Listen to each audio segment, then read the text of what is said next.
Assalamualaikum warahmatullahi wabarakatuh. Alhamdulillah wassalatu wassalamu ala Rasulillah wa ala alihi wa sahbihi wa mawala. Amma ba'du fa ya ibadallah usikum wa iyaya bitaqwallah fa innal jannata wajiddat liman ittaqa.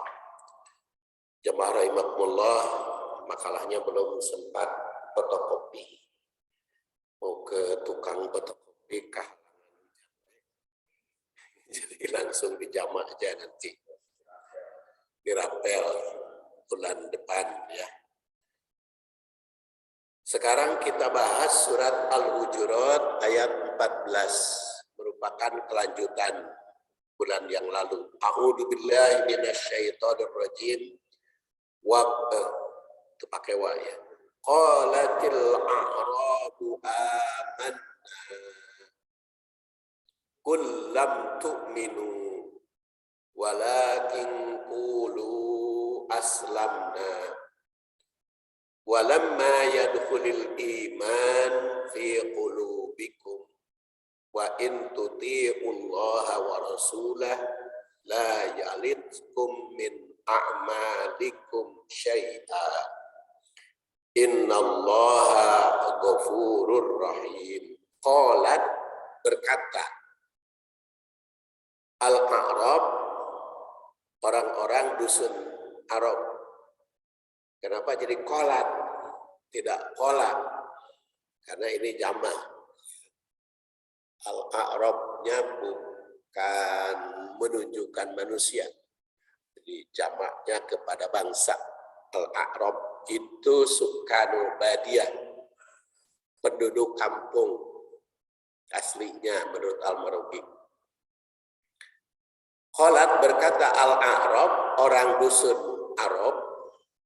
Kalau terjemah Departemen Agama kan gitu namanya, artinya dusun Arab. Amanna, kami beriman. Kul, katakan olehmu, yang tentu saja ketika ayat ini turun, yang diperintah mengatakan adalah Rasul. Katakan olehmu, lam tu'minu, kalian tidak beriman atau belum termasuk beriman. Walakin, tapi, qulu, katakan olehmu, aslamna, kami tunduk atau kami baru Islam. Makanya kan di antara para ustadz sering membahas Islam dulu, baru iman. Ada juga iman dulu, baru Islam. Islam dulu, baru iman. Di sini, aslamna. Kamu baru Islam, belum beriman. Sedangkan iman dulu, baru Islam. Ya ayyuhalladzina amanu dkhulu fis-silmi kafah. Wahai orang yang beriman, masuklah pada Islam secara kafah. Jadi ada yang mengatakan iman dulu, ada yang mengatakan Islam dulu. Terserah perbedaan memahaminya. Yang jelas, iman Islam, ihsan, bahkan dalam hadis riwayat Al-Bukhari, itu apabila dibahas satu persatu, maka kelihatan menyatu. Iman, Islam, ihsan, tengah hiji gitu. Kalau kita bahas satu, sekarang bab iman dulu, maka akan terlihat kesatuan iman Islam.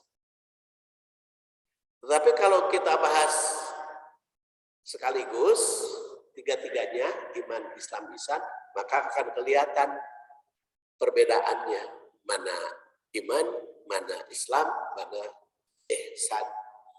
Yang kalau di dalam hadis itu mal iman, malaikat Jibril bertanya, maka Rasul menjawab, al-iman antu'min billah wa rasulih. Iman itu adalah beriman kepada Allah, malaikat, kitab, dan seterusnya. Mal Islam, asyhadu an tashhada alla ilaha illallah, terus wa'iqamassalah sampai al-hajj.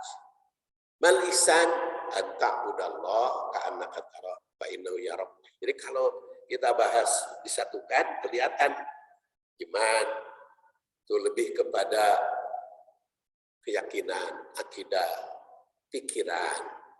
Islam kepada praktek. Ihsan, rasa. Nah itu makanya di sini walakin kulu aslamna. Walamma yadkhulul iman, karena iman belum masuk.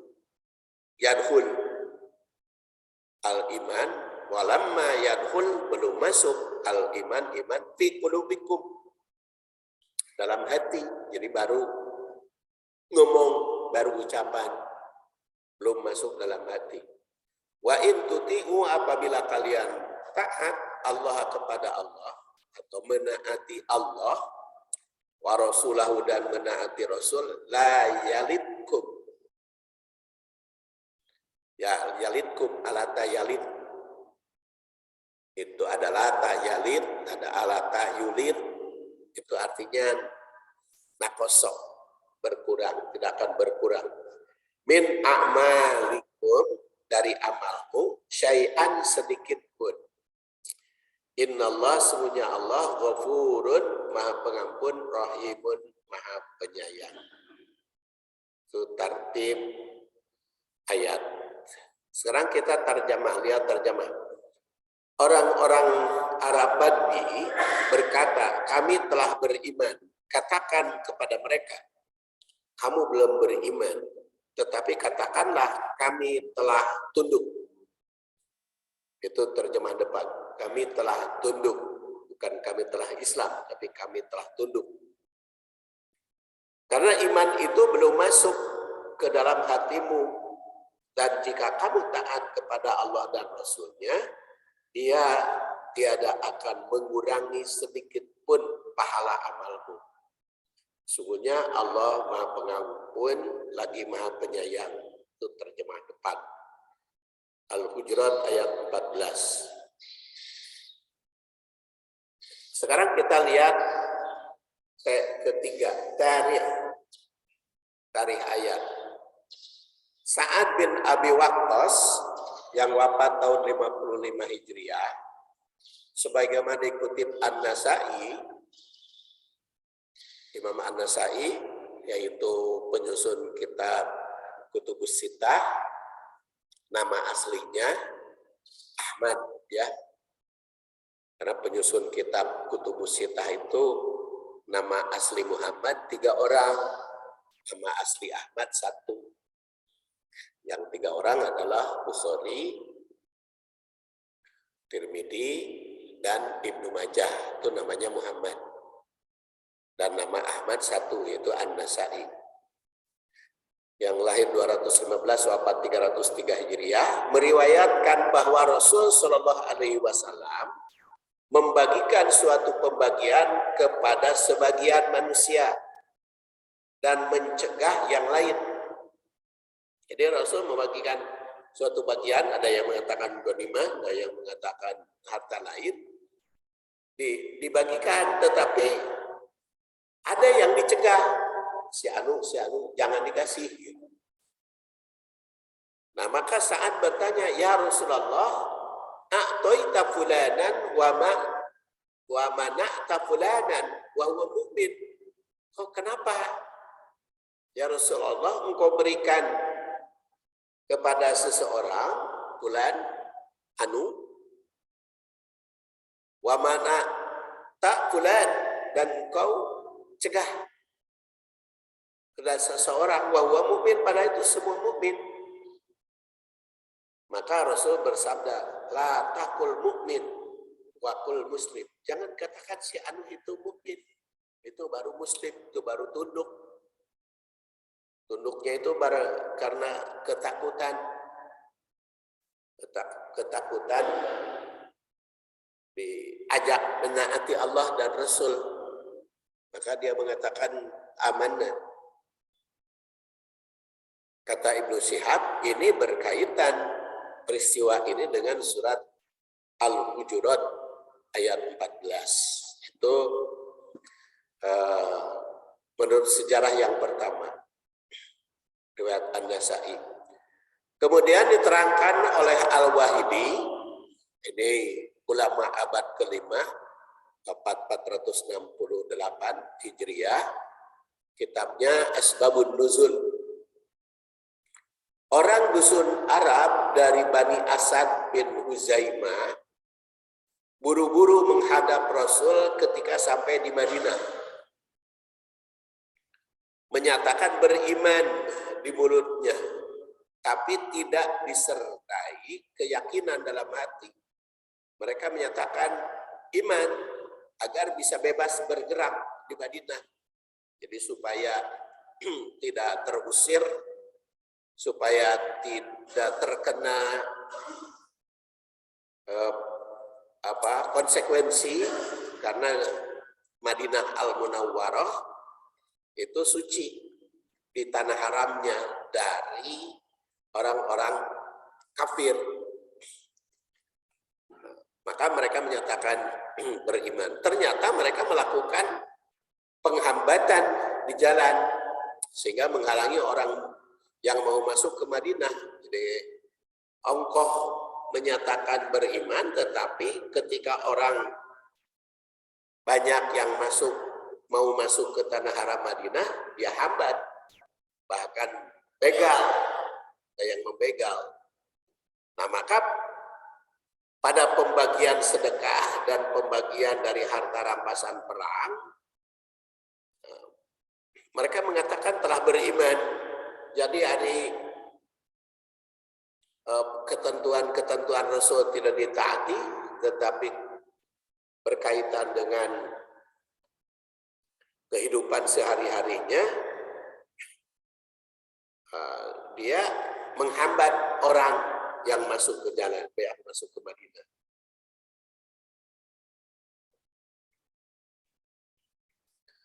Maka turun ayat ini sebagai penegasan. Jadi menyatakan bahwa mereka itu tidak beriman, walaupun sudah diakui oleh kaum muslimin. Maka dinyatakan oleh surat Al-Hujurat ayat 14 ini mereka belum beriman.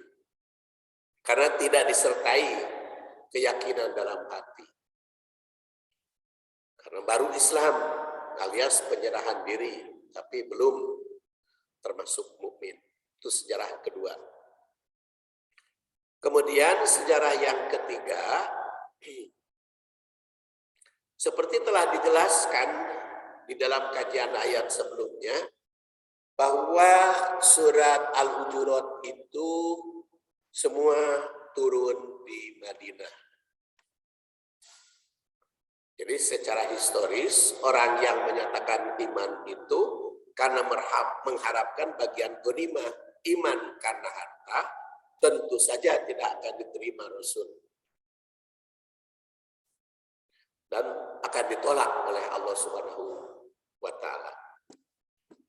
Itulah sejarah turun ayat ini minimal tiga peristiwa.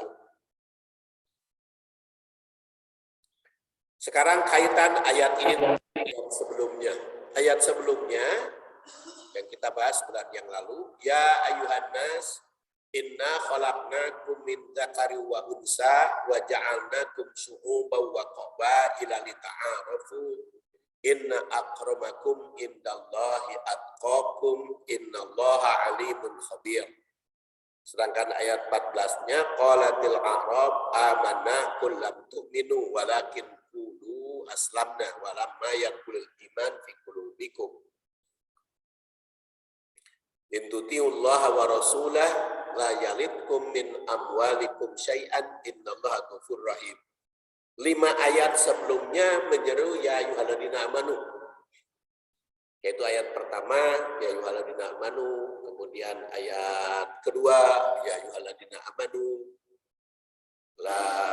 ya ayyuhalladzina amanu ayat pertama la tuqaddimu baina yadayillah, kedua la tarfa'u aswatakum inda Rasulillah, kemudian yang ketiga ya ayyuhalladzina amanu in ja'akum fasiqun binaba'in, kemudian yang keempat ya ayyuhalladzina amanu la yakhsar. Nah, di situ 5 ayat sebelumnya panggilan ya ayyuhalladzina amanu. Kemudian di ayat 13 ya ayyuhan nas. Jadi kelihatan tata tertib bagaimana sikap terhadap mukmin dan Allah bagaimana memanggil orang mukmin karena berkaitan dengan tanggung jawab sesama mukmin. Kemudian bagaimana Allah Subhanahu wa taala menyatakan kepada seluruh manusia asal usulnya, maka dikatakan ya ayyuhan nas, hai manusia. Nah, di ayat 14 ternyata dijelaskan ada manusia yang telah mengaku beriman tapi belum diakui mukmin. Jadi ada panggilan ya ayyuhalladzina amanu, ada yang panggilan ya ayyuhan nas. Di ayat 14 ini menyatakan ada orang itu terpukuh gitu. Maka itu disebut ya ayyuhalladzina amanu dan can beriman. Tapi tidak disebut ya ayyuhalladzina kafaru ataupun panggilan yang lainnya karena menyatakan beriman. Di kelompok manusia seperti itu. Nah, dengan demikian manusia itu terdiri beraneka ragam, beraneka macam.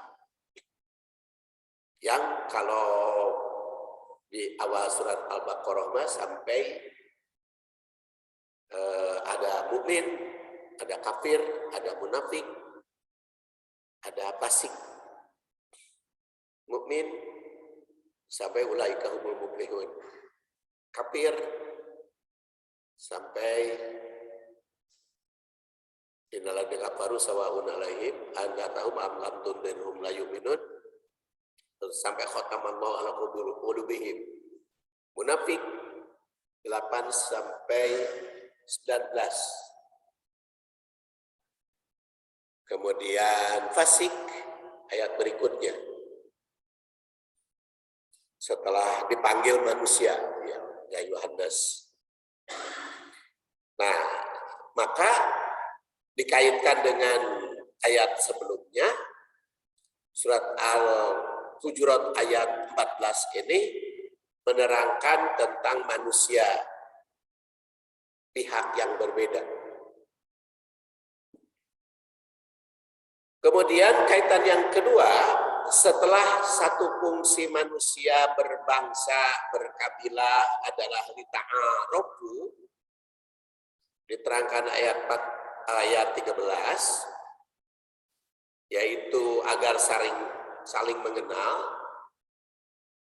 Maka ayat berikut mengungkap bagian manusia yang punya sifat berkepura-puraan. Kaitannya agar setiap mukmin mempunyai sikap terhadap yang pura-pura beriman, padahal hatinya tidak.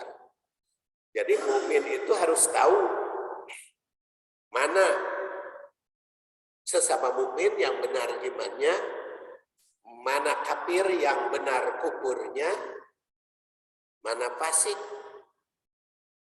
yang amalnya tidak sesuai dengan keimanannya, mana pula yang munafik. Mulutnya beriman, hatinya tidak. Jadi khasnya munafik itu mulutnya beriman, hatinya tidak. Jadi kalau dia pura-pura nutup-nutup amal, padahal hatinya iman, itu tidak bisa disebut munafik. Kalau munafik mah berdasar Quran mah mulutnya beriman, hatinya tidak.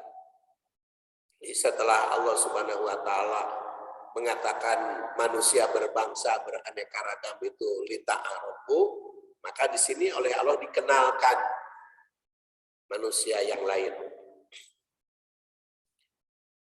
Kaitan yang ketiga, pada ayat 13 ditandaskan bahwa manusia yang paling mulia adalah yang paling takwa. Karena inna akramakum indallahi atqakum. Siapa yang paling takwa? Aslinya tidak diketahui selain oleh Allah. Karena ketakwaan yang sesungguhnya bersudur di hati manusia. Nah, di ayat 14 jelaskan ternyata bukan hanya kualitas takwa yang diketahui Allah, begitu pula kualitas iman. Kualitas iman itu sangat rahasia, tidak diketahui oleh manusia, hanya diketahui oleh Allah Subhanahu wa Ta'ala. Kita sesama manusia itu hanya mengenal tingkah lakunya, perbuatannya. Tapi kalau Rasulullah SAW dibimbing wahyu, makanya tidak akan tertipu. Rasul mah itu tentang tanasub ayat, kaitan ayat ini dengan ayat sebelumnya. Sekarang kita lihat tafsir. Qalatil a'rab amanna, orang-orang A'rab mengaku telah beriman kepada Allah Subhanahu wa Ta'ala dan Rasulnya. Yang perkataan Al-A'rab menurut Al-Marabi yang wafat 1364 Hijriah itu sebagai sukanul badiyah, penduduk dusun Arab. Departemen Agama menerjemahkan Al-A'rab dengan orang-orang Arab Badui yang bisa dipahami orang dusun atau penduduk asli. Penduduk asli Arab, asli dalam pengertian penduduk asli setempat ya. Karena kalau sekarang yang berkuasa di Saudi Arabia itu di Mekah di Madinah ya, yang berkuasa di Mekah di Madinah itu kan orang dusun Arab juga. Sekarang orang dusun Arab itu yang didirikan oleh Malik Abdul Aziz. Malik Abdul Aziz itu kan oleh orang Dur'iyah dusun Arab, cuman karena dia setelah jadi raja menikahi dengan berbagai suku bangsa, ada yang putih, ada yang kulit hitam, ada yang macam-macam, sehingga keturunannya itu kan ada yang putih, ada yang saubatang dan sebagainya. Karena itu perkawinan beliau ketika jadi raja dengan berbagai suku, berbagai bangsa. Jadi kalau disebut dusun belum tentu orang itu orang yang ketinggalan ya, orang yang ketinggalan. Tapi juga dia bisa jadi penguasa seperti sekarang ini di Saudi Arabia. Karena yang berkuasa sekarang bukan keturunan Rasul, bukan keturunan Rasul walaupun dari Siti Fatimah. Kalau keturunan Rasul yang berkuasa sekarang adalah di Yordan. Raja Abdullah itu yang keturunan Rasul. Yordan dan juga di Iran.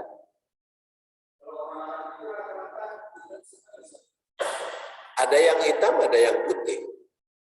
Ya karena aslinya orang Arab itu kan keturunan Ibrahim. Nabi Ibrahim itu nikahnya dengan yang berkulit hitam dan berkulit putih.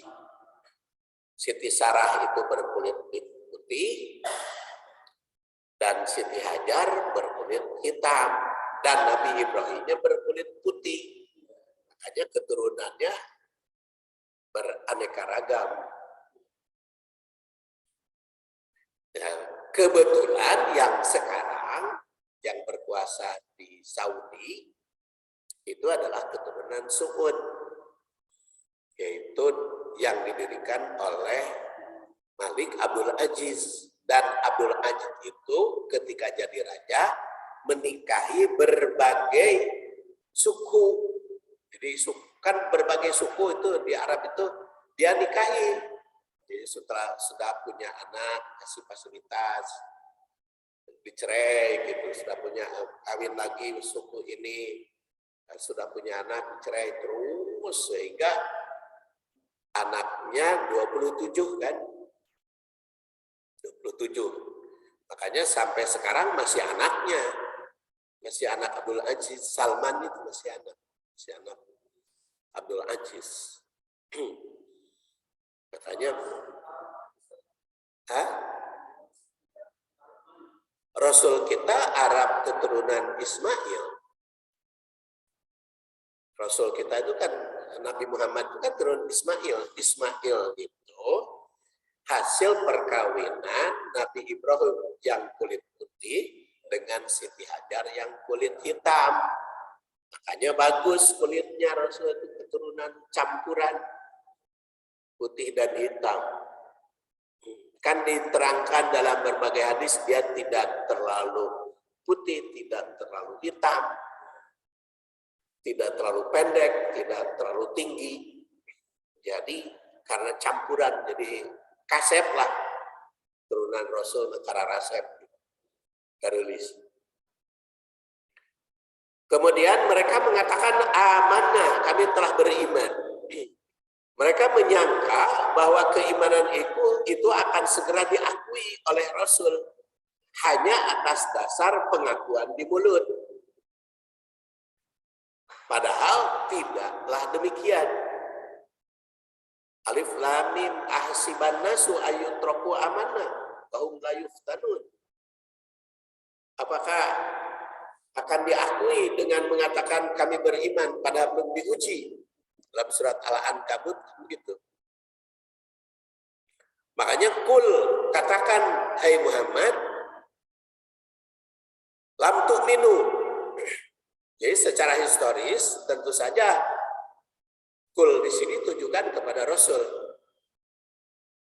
agar membantah orang yang mengaku. Yang dikatakannya adalah lam tu'minu. Kamu katakan olehmu, kamu belum beriman. Ini menunjukkan bahwa keimanan tidak cukup dalam ucapan. Sekaligus pula bahwa Rasul itu tidak berambisi untuk memperbanyak umat yang tidak berkualitas. Jadi pertama, sikap Rasul terhadap orang yang ngaku-ngaku beriman. Kemudian yang kedua, ini juga menunjukkan bagaimana sebetulnya agama Islam, al-Islam itu. Apalah artinya menjadi umat yang mayoritas jika kurang berkualitas. Jadi seperti di Indonesia ini sekarang mayoritas umat Islam itu. Tapi bagaimana kualitasnya? Ya kalau menurut saya kualitasnya lumayan lah umat Islam di Indonesia. Dari sudut lahiriah aja kan kita menilai sesama itu dari sudut lahiriah.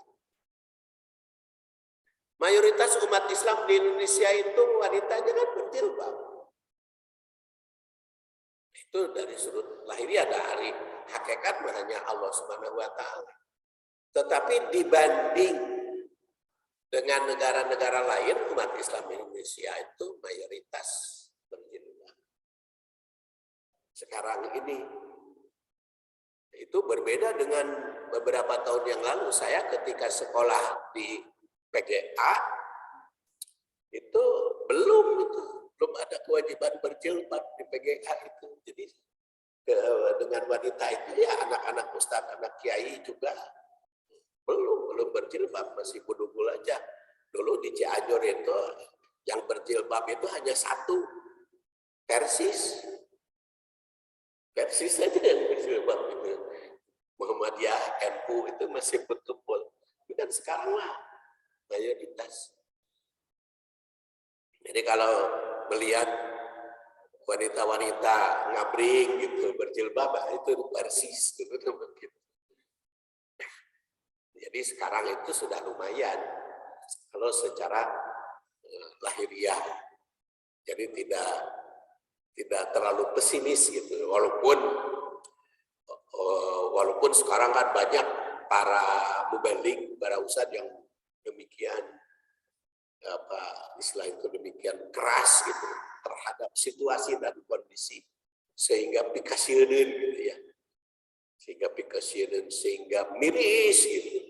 Narawasan teh aduh umat Islam teh asa terancam gitu.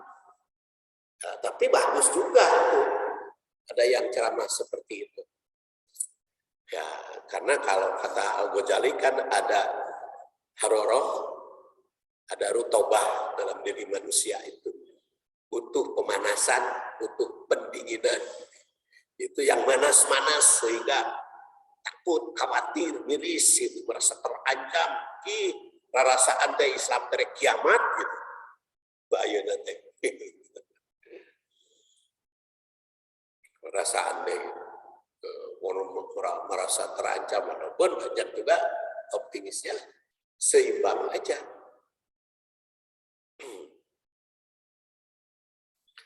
Dan Rasulullah SAW itu dengan ayat ini dididik. Pertama, waspada. Ada orang yang pura-pura beriman. Kemudian yang kedua, kualitas harus ditingkatkan. Ketiga, menunjukkan bahwa al-Islam itu tidak ambisi untuk kuantitas. Kualitasnya. Apalah artinya menjadi umat yang mayoritas jika kuantitasnya kurang baik. Ayat ini jadi sebagai bantahan terhadap tuduhan Islam sebagai agama propaganda. Kan kalau ada agama kan yang ngirim ke kampung-kampung makanan-makanan supaya masuk kepada agama mereka. Tapi kenapa Islam itu tidak demikian? Walaupun ada mu'alaf, istilahnya mu'alaf kan sudah masuk Islam. Jadi kan kita tidak ngolok-ngolok orang masuk Islam, tidak ngogok-ngogok supaya masuk Islam. Walaupun ada dengan dakwah demikian juga ada manfaatnya, tapi bukan membujuk-bujuk supaya masuk Islam.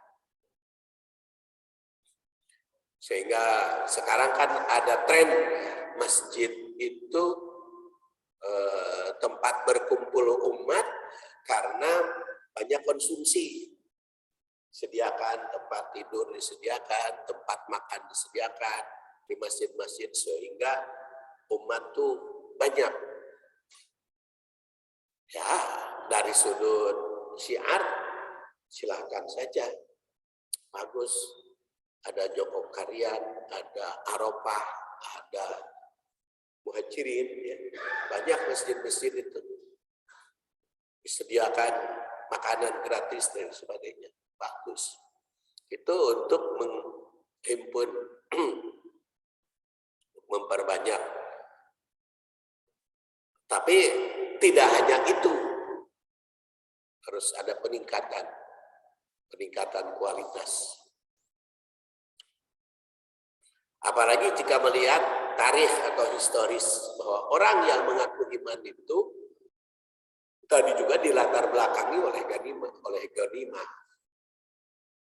Kan bisa saja itu yang di masjid-masjid yang besar ya, yang dana dalam satu periode nol karena dibagikan konsumsi. Apakah itu kualitasnya bagus? Keagamaannya atau bagaimana? Allahu a'lam. Tapi dari sudut banyaknya bagus. Mungkin saja ada yang pura-pura ke situ masuk Islam karena lapar, karena ingin mendapatkan ghanimah dan sebagainya. Tegasnya mengaku beriman karena latar belakang ekonomi. Kira ada dengan cara yang demikian. Oleh karena itu bantahannya berbunyi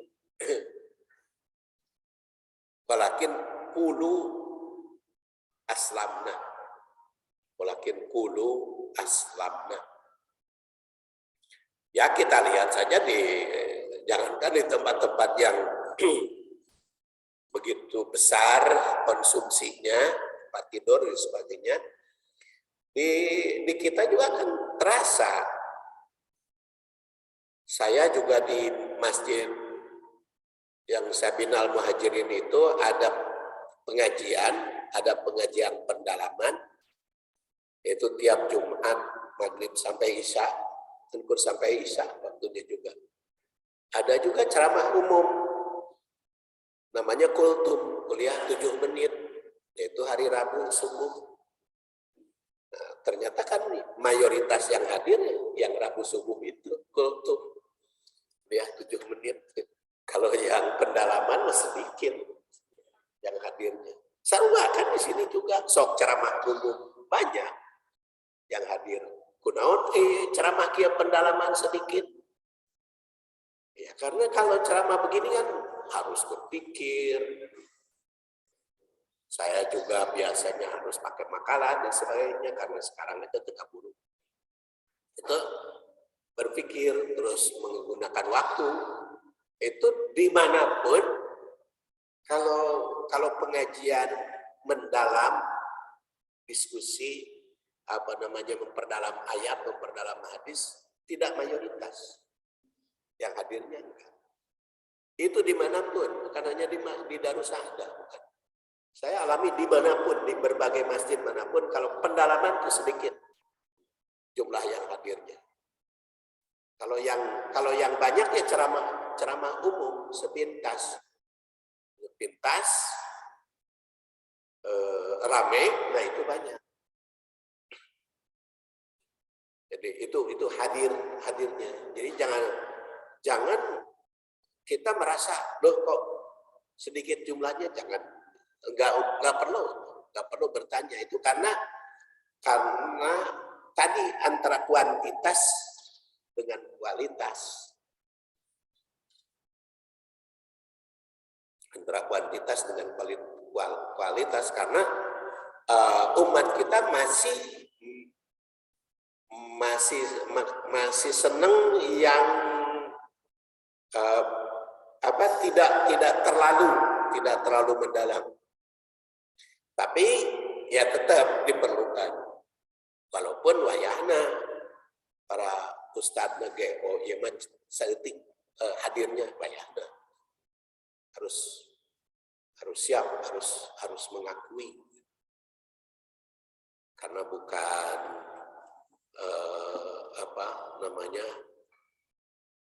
bukan mahasiswa.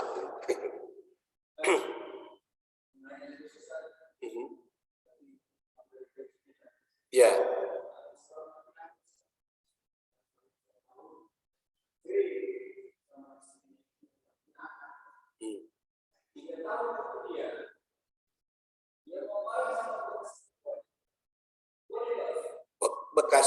Tidak ada bekas mertua itu, Pak.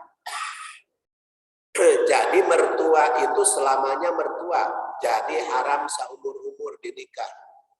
Jadi kalau anaknya sudah dinikah, itu mertua statusnya bukan berstatus walaupun anaknya sudah meninggal, walaupun anaknya sudah dicerai, mertua, tetap haram dinikah.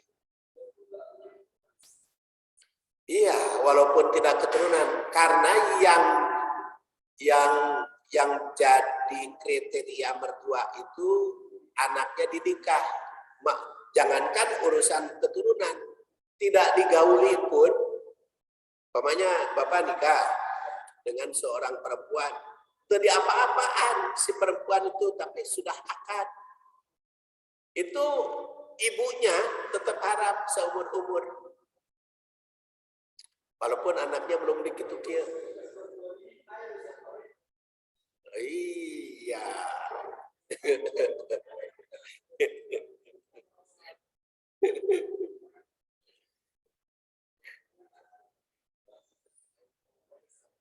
Ya, nggak boleh. Mertua itu mahram sepanjangnya. Mertua itu mahram. Maka terus, jadi kulu aslamna. Mun saya Pak Wios nggak apa-apa. Pertanyaan yang begitu isi ayat kejadian. Ayat. Ya. Walakin kulu aslamna. Katakan aslamna. Kami baru Islam. Dalam arti berserah. Bukan iman yang mesti disadari kesadaran atau diucapkan atas kesadaran, bukan hanya ucapan lisan. Keyakinan di hati, praktek dan perbuatan iman itu kan atas di bil qalb wal qaul bil lisan wal amal bil arkan. Iman itu walaupun seperti tadi saya katakan, ketika Rasul ditanya oleh malaikat Jibril, mal iman, apa itu iman? Beriman kepada Allah, Rasul, kitab, sampai qadar. Itu ketika dibahas,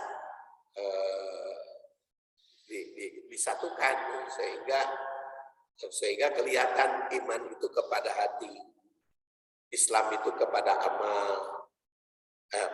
Maksud saya, iman itu kepada rasio, kepada pikiran, Islam itu kepada amal, ihsan itu kepada hati, rasa. Rasul tidak membutuhkan pengakuan di lisan belaka. Jika hanya pengakuan secara lisan, hanya sebagai penyerahan, itu apalagi karena ketakutan. Rasul tidak memaksa untuk siapapun menjadi mukmin. Dalam ayat yang lain dikatakan la ikraha fid din. Tidak ada paksaan dalam memasuki agama. Jadi kita tidak boleh memaksa orang untuk memasuki Islam. Tidak ada paksaan. Kenapa? Qad tabayyana rusdu minal ghayy. Karena yang benar itu sudah jelas. Fama yakfur bit togut, barang siapa yang kufur kepada togut, wa yu'min billah, faqad istamsaka bil urwatil wusqa. Jadi di sini syaratnya Islam itu kufur kepada togut dan iman kepada Allah. Itulah faqad istamsaka bil urwatil wusqa lan bisawmalaha. Wallahu sami'un alim. Jadi kalimat la ikraha fiddin ini dengan tegas bahwa tidak ada paksaan untuk memasuki Islam. Jadi jangan dikatakan jangan diartikan tidak boleh memaksa orang melaksanakan Islam. La ikraha fiddin tidak ada paksaan orang yang tidak Islam untuk memasuki Islam. Hari sudah muslim mah dipaksa. Kenapa dipaksa? Contohnya muru auladakum bis-shalah. Anakmu perintah untuk sholat. Jadi kan dipaksa. Lamun teu daek dipaksa 10 tahun terdaik baik, 4.000 kan, pukul, ini pemaksaan. Jadi ada paksaan itu ada kalau sudah masuk. Dan kalau tidak masuk tidak ada pemaksaan. Dan itu di bawah kekuasaan. Kalau di bawah kekuasaan itu kita harus maksa. Kita sebagai guru maksa murid untuk melakukan ketentuan jadi murid. Saya ngajar di Unisba, dipaksa budak itu harus baca buku saya. Itu pemaksaan. Karena kalau saya ngajar kan ada bukunya, ngajar hadis, ngajar fikih, saya pasti ada bukunya. Dan mahasiswa itu dipaksa harus harus baca buku saya. Kenapa baca buku? Karena saya setiap bab dievaluasi. Jadi kalau dosen yang lain itu pertanyaannya dipilih gitu, kalau saya mah pasti setiap bab evaluasinya. Jadi kalau hadis, saya hadis 2 itu tentang pernikahan dan muamalat, hadis 2 itu ada 14 hadis, itu 14-nya dievaluasi. Kemudian 400 halaman dievaluasi. Saya berpendapat kalau sudah di dalam boleh maksa. Ya, orang lain tidak bisa dipaksa masuk Unisba fakultas itu. Tapi kalau sudah masuk itu boleh maksa. Islam juga begitu. Orang lain yang belum Islam tidak boleh kita paksa untuk memasuki Islam. Tapi kalau sudah di dalam Islam, sudah Muslim, boleh kita maksa sepanjang ada kekuasaan kita untuk memaksanya. Itu namanya amar ma'ruf. Amar. Tapi amar itu ma'ruf. Ma'ruf itu sudah diketahui dasar hukumnya. Jadi kalau belum diketahui mah tetap saja ya nuhun. Dan jadi amar itu sudah memiliki kekuasaan untuk pemerintah ya, seperti kepada anak, anggota keluarga, pembantu, istri. Bapak nikah dengan yang Baheno itu tadi. Memaksa orang lain nikah tidak boleh. Tetapi kalau sudah jadi istri Bapak, dipaksa oleh Bapak harus berjilbab, boleh. Ila ikraha fiddin, begitu. Nah, itu KDRT itu kan kekerasan. Kekerasan itu kan kalau ada bekasnya, tapi KDRT itu sekarang sudah ada kepada KDRT vokal ya. Ya, itu salah satu usaha untuk memberikan kebebasan kepada kaum wanita. Ya. Padahal ada pemaksaan itu dalam Islam itu. So, istri tidak mau diajak suami, apa akibatnya? La'anat al-malaika hatta tusbih. Malaikat mengutuk sampai subuh. Seorang suami mengajak istrinya, padahal tidak punya alasan apa-apa, hanya hoream saja. Itu malaikat mengutuk, ya itu kan maksa. Nah, makanya suaminya jangan maksa-maksa, ngolok-ngolok lah. Kasihan atau istri dikutuk malaikat. Kita juga harus kasihan pada istri. Kumaha we lah ujung nama. Ya, jadi kan karena kalau si istri tidak mau, itu malaikat itu kutuk kan karunia. Kan kasihan istri kita dikutuk malaikat. Makanya kalau Bapak ada keinginan tuh, ya caranya lah. Caranya kumaha supaya ya dengan kehalusan.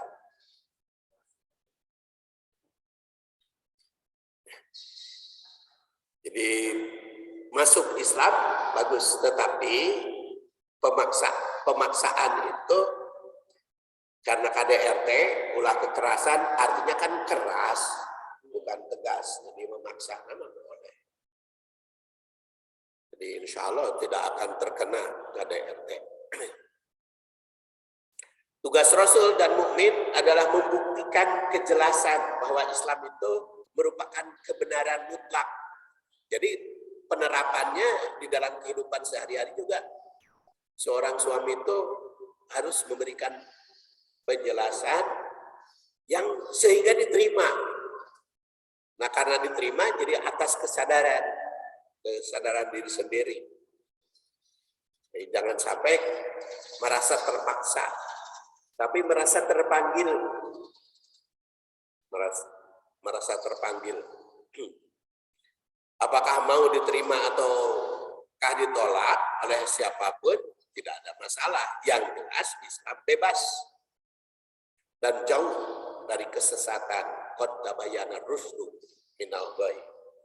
Orang yang beriman dengan menolak keingkaran berarti berpegang teguh kepada kebenaran. Orang yang mengaku iman tapi masih menjalankan keingkaran, masih menjalankan tagut, maka itu belum jadi. Walamma yadkhulul iman fi qulubikum, karena iman belum masuk ke hatimu. Pernyataan imannya baru di mulut, bukan dari hati yang mendalam. Allah Subhanahu wa taala mengetahui batin manusia sebagaimana ditandaskan wallahu samiun alim pada ayat tadi. Dan Abu Hurairah yang wafat 57 Hijriah meriwayatkan Rasul bersabda, innallaha la yanzuru ila suwarikum wa amwalikum walakin yanzuru ila qulubikum wa a'malikum. Jadi hati dan amal. Hadis riwayat Muslim yang wafat 261 Hijriah. Berdasar hadis ini, hati dan amal itu harus menjadi kesatuan yang tidak terpisahkan. Amal badani dipraktekkan atas dorongan hati. Iktikad dalam hati mesti dibuktikan dengan amal perbuatan. Oleh karena itu, jika iman hanya diucapkan tapi bukan dari lubuk hati yang mendalam, maka Allah menolak dan Allah akan menilainya. Al-Qurtubi yang lahir 600 wafat 671 menandaskan hakikat iman adalah keyakinan dalam hati yang dibuktikan dengan amal. Kata Al-Baghawi yang wafat 516, fa akhbara anna haqiqatal iman at-tasdiq bil qalbi. Maka diberitakan hakikat iman itu tasdik bil qalbi. Ha'anal ikrarnya bil lisan. Dan lahiriahnya adalah bil abdan. Oleh karena itu la yakunu iman duna tasdik bil qalbi wal ikhlas. Tanpa iman dan ikhlas. Wa in tuti'ullaha wa rasulahu la yalidkum fi amalikum syai'a. Jika kalian taat kepada Allah dan Rasul, maka Allah tidak akan mengurangi nilai amal sedikit pun.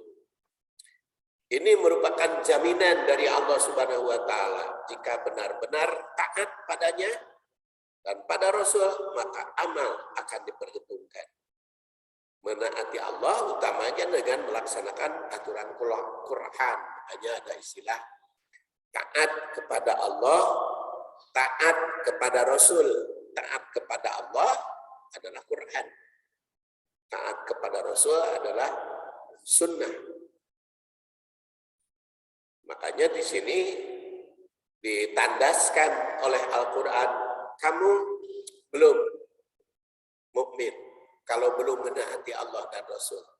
Seperti tadi yang bangsa menyatakan diri atau dusun Arab yang menyatakan diri iman, padahal belum melaksanakan, buktinya belum melaksanakan, masih menghambat orang yang mau masuk Madinah, itu tidak bisa diterima oleh Rasul SAW karena ada konsekuensi. Jadi mungkin diteruskan bulan depan saja ya. Nah, insya Allah makalahnya ada, karena kita sekarang mulainya tadi jam 4 37, jadi sekarang sudah 5:27, dianggap cukup 1 jam. Mudah-mudahan ada guna dan manfaatnya. Insya Allah bersambung bahasannya. Kita akhiri saja, ini masih panjang makalahnya, tidak akan tamat. Subhanakallahumma wa bihamdik, asyhadu an la ilaha illa anta, astaghfiruka wa atubu ilaik. Assalamualaikum warahmatullahi wabarakatuh.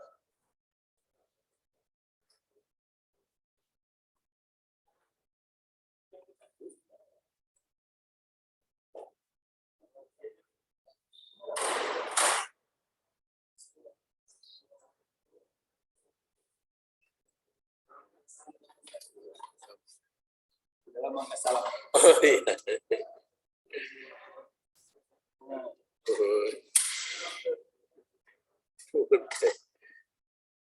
Sehat, Dok? Alhamdulillah. Ngajar masih datang ke kampus atau dari rumah? Dari rumah. Belum pensiun ya? Udah pensiun tapi diangkat lagi. Oh. Oke. Kalau diangkat lagi maksudnya? Dosen luar biasa.